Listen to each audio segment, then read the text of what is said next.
What's up, people? It's a beautiful day to make something. Come see what I made. I'm flattening some boards here, and I've got this little jig that I made up for flattening.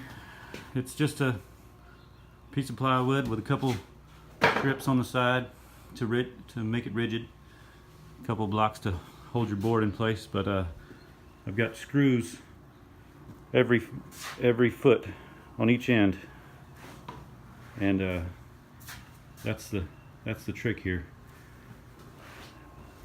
Hold on 1 second. And what you do is,